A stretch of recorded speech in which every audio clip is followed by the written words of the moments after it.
Hey, it's Tammy. Let's rock out to another Rocked in 5.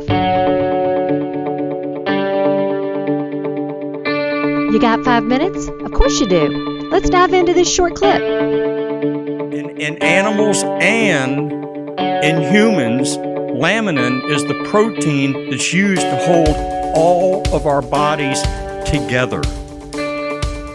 Isn't that cool?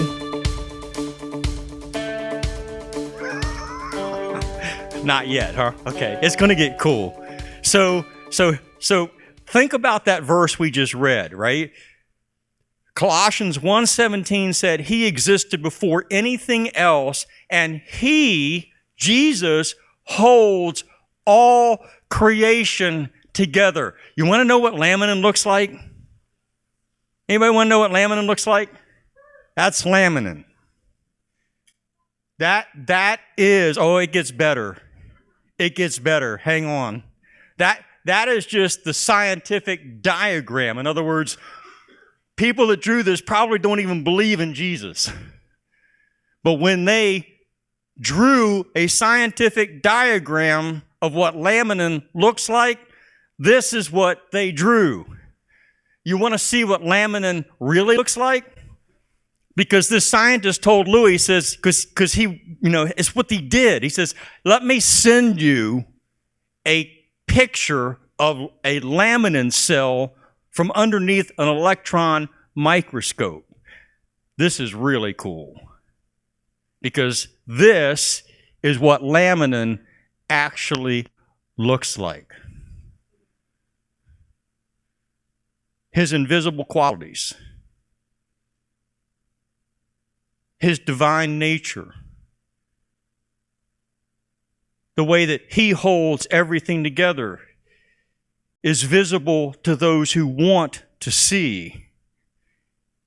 I mean, come on. You need an electron microscope to see that? And it's rigged?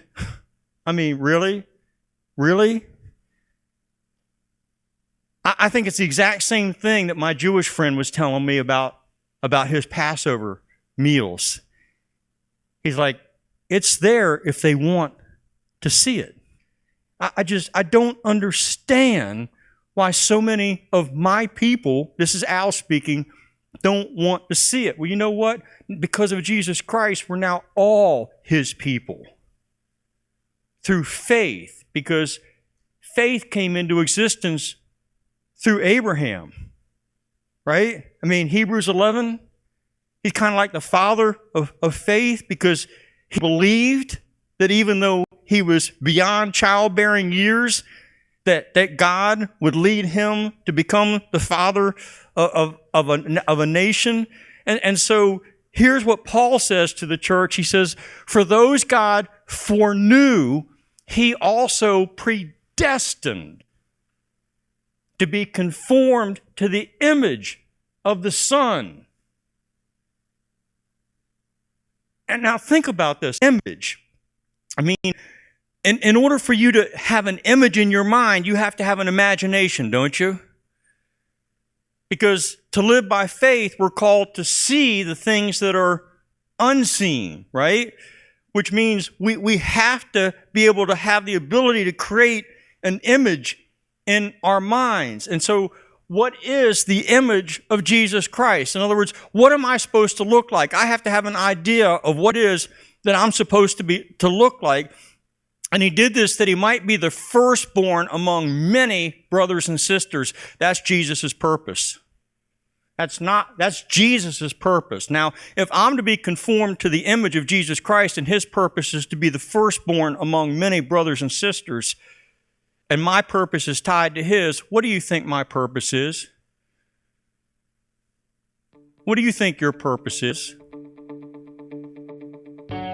I mean, going back to that question, why does God leave us here? To work? To just to bear our cross and suffer daily? I mean, really? Is that why he tells us to take up our cross and follow him? Just because he wants us to share the burden of carrying a cross? Absolutely not. Because you realize while Jesus suffered and died on the cross, he was living out his purpose. If you enjoyed this video, smash that like button, share it, and subscribe.